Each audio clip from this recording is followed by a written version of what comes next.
Why your gut hurts after every meal, and how to fix it. If your stomach hurts, bloats, or feels heavy after almost every meal, your gut is trying to tell you something serious, and most people completely ignore it. Here's what's actually happening inside your body. Your gut contains over 100 trillion bacteria, good and bad.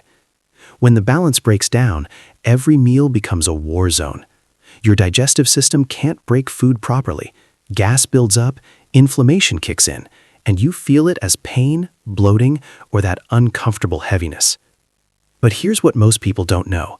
This isn't just about food.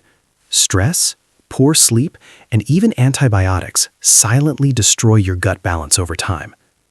The fix isn't a magic diet. It's understanding 3 things your gut actually needs. 1. Fiber. Not just any fiber, the kind that feeds good bacteria, found in oats, bananas, and legumes. 2. Fermented foods. Yogurt, kefir, kimchi. They rebuild what stress and antibiotics destroyed. 3. Less sugar. Bad bacteria feast on sugar. Every spoonful is fuel for the war inside you. Your gut controls more than just digestion. It affects your mood, your energy, even your immune system. So next time your stomach hurts after a meal, don't ignore it. Your body is speaking. Learn to listen.